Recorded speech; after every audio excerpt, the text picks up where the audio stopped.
자, 다시 한번 우리 복습해 보도록 하겠습니다. 고화질 이미지를 한번 가져와 보도록 할게요. 사이트를 알려드렸죠? 픽사베이라는 사이트입니다. 다음에서 픽사베이를 검색하시면 이 사이트로 들어올 수가 있어요. 로그인을 해 놓아야 이미지를 가져오기가 편합니다. 여기서 필요한 이미지를 검색해서 가져오는 거죠. 그래서 뭐 강아지 이렇게 검색을 해도 나오는데요. 한글로도 잘 검색이 되지만 영어로 검색을 하면 훨씬 더 많이 나와요. 보이시죠? 이 이미지를 가져와 볼게요. 자, 이미지를 클릭하면 오른쪽에 보시면 픽사베이 라이센스라고 저작권에 관련된 내용이 나와 있습니다. 상업적 용도로 사용이 가능하고 출처를 밝히지 않아도 된다라고 명시되어 있기 때문에 이 이미지를 가져와서 우리가 어디서든 사용할 수가 있는 것이에요. 그래서 여기 보면 무료 다운을 눌러보시면 1920-1248이라고 되어 있는데 이 정도면 우리가 사용하기에 충분합니다. 그래서 이 정도 이미지를 한번 가져와 볼게요.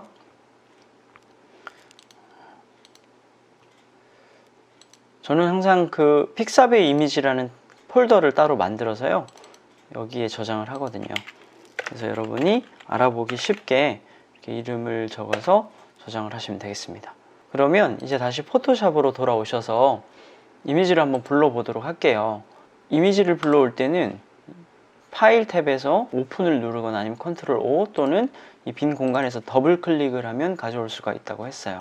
도구02라는 이름으로 저장을 했거든요.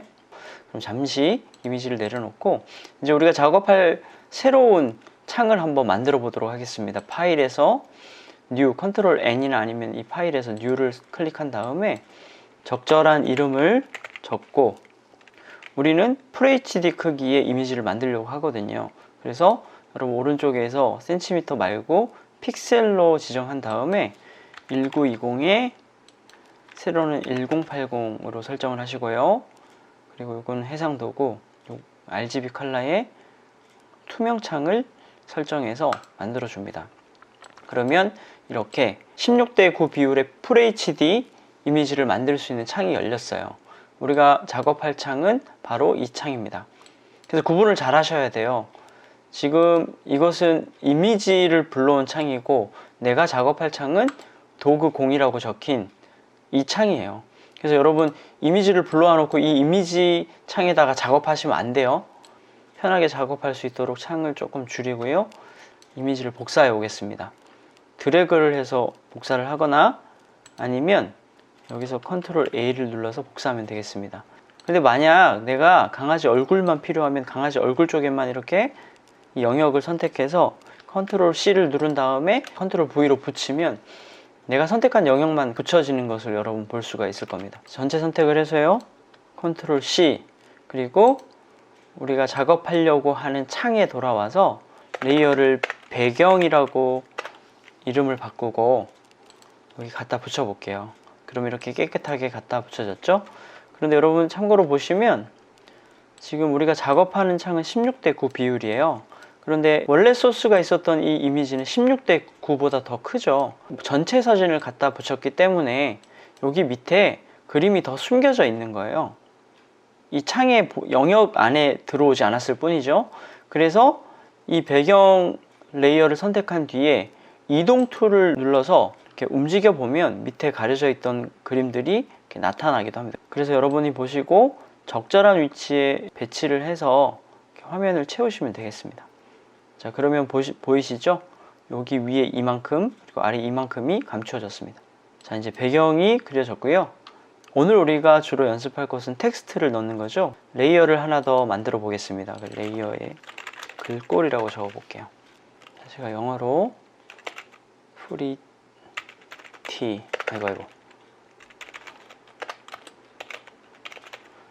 프리티 퍼피라고 한번 적어 볼게요. 그런데 흰색이라서 이렇게 잘 안 보이죠. 은은한 느낌이 있기도 하지만 이 글씨를 잘 보이게 하기 위해서 이 글씨를 블럭 설정을 하고 이 레이어가 있는 곳 맨 아래쪽에 가보면 FX라고 써져 있는 이 버튼을 누르시면요 글씨를 꾸밀 수 있는 여러 가지 옵션들이 있는데요. 그 중에서 맨 마지막에 스트로크를 누르시면 외곽선을 설정할 수 있는 설정 창이 열립니다. 그래서 여기 보시면 스트로크라는 탭이 선택되어져 있죠. 오른쪽에 가보면 내가 이 글자의 외곽선의 색깔을 무엇으로 할 것인가. 저는 좀 진한 파란색으로 한번 해볼게요. 그리고 여기 맨 위에 보면 사이즈를 조정할 수가 있어요. 그래서 적당한 굵기로 이렇게 사이즈를 조정하고, 그리고 이 포지션은 아웃사이드, 그러니까 글자의 바깥쪽에 외곽선을 둔다라는 뜻이고요. 그리고 이것은 인사이드. 보통 인사이드로 잘 쓰지 않죠. 안쪽으로 외곽선이 생기면 이쁘지가 않죠. 그리고 뭐 센터. 근데 가장 좋은 거는 아웃사이드에 이렇게 설정을 하는 게 가장 이쁩니다. 그래서 OK를 눌러 볼게요. 그러면 이렇게 훨씬 더 잘 보이죠. 글자 간격이 조금 넓은 것 같아요. 위아래가. 그래서 글자 간격을 좀 줄여 볼게요. 글자를 설정할 수 있는 도구는 여기 오른쪽에 A라고 적혀 있는 것, 또는 글자 도구를 선택한 상태에서 위에 옵션 창을 보시면 이런 모양의 버튼이 있어요. 이걸 누르시면 글자를 설정할 수 있어요. 제가 지금 하려고 하는 것은 위에 줄과 아랫줄 사이의 간격을 좁히려고 하는 거예요. 그래서 블록 설정을 하시고, 여기 글자 옵션에 보시면 여기 간격 모양이 표시가 돼 있죠. 여기서 200포인트로 글자를 작성했기 때문에 200이라고 적어주시면 이렇게 글자 간격이 적당하게 유지가 돼요. 근데 만약에 200보다 조금 좁게 설정을 하면, 뭐 160 하면 글씨가 이렇게 겹쳐지겠죠. 조금 더 간격을 주고 싶을 때는 어떻게 해야 될까요? 여기에 210 뭐 혹은 230 이렇게 설정을 하셔 적당한 간격을 여러분들이 유지를 시켜주시면 되겠습니다. 그리고 글자 사이가 간격이 있어요. 그걸 자간이라고 하잖아요. 이 자간을 어떻게 설정하냐면, 내가 자간 설정할 글씨를 블럭 지정한 다음에 여기 보시면 아까는 그 위에 행간이었고 여기는 자간이 표시되어 있어요. 여기서 지금 기본 0으로 되어 있는데 내가 자간을 더 주고 싶은 거예요. 그러면 50 정도를 찍으면 조금 더 넓어진 것을 볼 수가 있죠. 반대로 자간을 좁히려고 하면 마이너스를 주면 됩니다. 마이너스 50 하면 훨씬 더 좁아졌죠. 제가 볼 때는 이거 한 100 정도 자간을 주면 조금 여유 있게 보일 것 같아요. 아래 원래 그 자간 설정을 안 했을 때랑 자간을 넓게 줬을 때랑 좀 차이가 있죠. 너무 자간을 많이 줬네요. 한 60 정도로 주고. 자, 그 다음에 글자를 하나 더 넣어 볼게요. 요 레이어 이름은 자기가 편한 대로 하시면 돼요. 밑에 집 막내. 이번에는 이 동일하게 블록 설정을 한 뒤에 아까 눌렀던 FX라고 적혀 있는 버튼에서 드롭 섀도우라는 옵션을 눌러 보겠습니다. 이것은 무엇이냐면 그림자를 얘기하는 거예요. 지금 그림자를 활성화시키니까 조금 그림자가 밑에 나왔죠? 오파시티라고 하는 것은 투명도를 얘기하는 거예요. 적당하게 투명도를 주고, 디스턴스, 거리를 얘기하는 거죠. 이 거리의 수치를 올리게 되면 그림자의 거리가 조정이 되는 걸 볼 수가 있을 거예요. 이것도 너무 멀어도 별로고 너무 가까워도 안 보이죠. 그래서 적당히 그림자 조정을 해주면 되고, 그 다음에 이 퍼짐, 스프레드는 퍼짐이잖아요. 퍼지고, 그 다음에 이거는 전체적인 사이즈를 조정하는 거죠. 그래서 이제 이거를 적절하게 이용해서 내가 원하는 그림자의 효과를 설정해 주면 되겠습니다. 그림자가 없을 때보다 훨씬 잘 보이죠. 자, 이렇게 글자의 테두리를 넣어 보았고요. 그리고 그림자도 한번 넣어 보았습니다. 글자 색깔을 바꾸어서 포인트를 한번 줘 볼게요. 노란색, 연한 노란색 줘서 포인트를 주고, 또 이 막내라는 글자는 조금 키워서, 이번에는 아우터 그로우를 한번 줘 볼게요. 이 블렌드 모드에서 스크린으로 되어 있는데요, 스크린 하면 조금 밝게 나오고요, 노말로 바꾸셔서 이제 내가 원하는 이 색상, 저는 약간 파란색으로 한번 해볼게요. 파란색으로 해서 똑같이 이 스프레드 그리고 사이즈를 조정해서 겉에 약간 형광 효과를 줄 수가 있어요. 보이시죠? 배경이 어두우면 어두울수록 형광 효과는 더 잘 보이게 될 거예요. 참고를 하시고요. 그래서 뭐 그런 어떤 효과가 있고요. 마지막으로 아까 이렇게 프리티 퍼피라는 글자를 설정해서 이번에는 그라디언트 오버레이를 선택합니다. 그라데이션 효과를 주는 거예요. 그래서 보시면 그라디언트 오버레이 탭을 선택하시고, 색상이 있는 박스 오른쪽에 보시면 어떤 모양으로 그라데이션을 줄 것인지를 선택하게 됩니다. 그래서 저는 맨 처음에 있는 두 가지 색상으로 그라데이션을 한번 줘볼게요.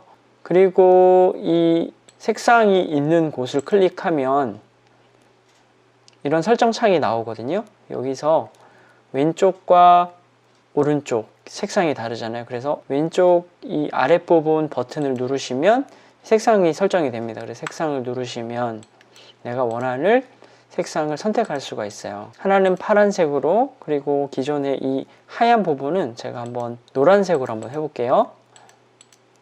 노란색으로 설정했더니 그라데이션 효과가 생깁니다.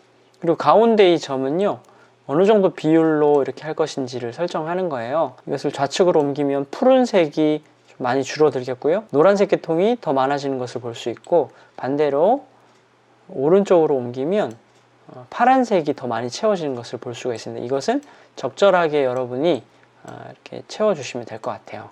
그래서 이렇게 하면 이 그라데이션 효과를 넣었죠.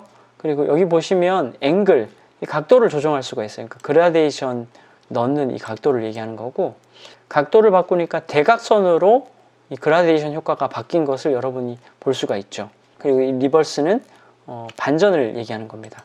바뀌는 걸 얘기하는 거죠.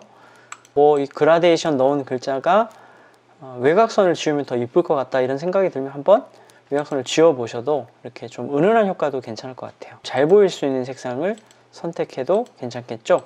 조금 진한 색깔을 이렇게 넣으시면 외곽선을 넣지 않아도 이렇게 좀 잘 보일 거예요. 그리고 마지막으로 제가 이런 커버를 만들 때 이 이미지 끝부분 쪽에 테두리를 넣는 경우가 있어요. 조금 더 깔끔하게 정리된 느낌을 줄 수 있거든요. 그래서 한번 해보겠습니다. 레이어를 하나 만들고 테두리라고 한번 해볼게요. 이 선택 툴로 적절하게 내가 그 테두리를 넣고 싶은 영역을 이렇게 설정하는 거예요. 그리고 나서 메뉴에 에디트라는 탭에 보면 스트로크라고 있어요. 스트로크를 눌러주시면 여기서 색깔을 설정하고요. 분홍 색깔로 해볼게요. 그리고 굵기 한 10 정도로 제가 해보겠습니다. 그리고 센터로 설정을 하시고 OK를 눌러볼게요. 그러면 이렇게 선이 생기죠? 근데 보시고 만약에 이 선이 얇다라고 생각하면 다시 수치를 더 주면 되겠죠? 여기서 한 15 정도로 해볼게요. 굵어진 것을 여러분 볼 수가 있습니다. 근데 이렇게 하면 간단하지만 뭔가 커버 같은 이미지가 하나 만들어졌죠. 글씨를 한번 적절하게 배치해 보시고 테두리도 넣어보고 그림자도 넣어보고 그라데이션 효과도 넣어보셔서 커버를 한번 만들어 보셔요. 그런데 중요한 거, 배경으로 쓸 이미지를 잘 선택하는 건 매우 중요한 거예요. 저도 오늘 이 이미지가 간단하지만 뭔가 커버 같은 이유가 뭐냐면 배경이 원래 이뻤기 때문이에요. 그래서 배경 이미지를 선택하는 것은 너무나 중요하다. 기억하시고 복습해 오시기 바랍니다. 오늘은 여기까지 하겠습니다.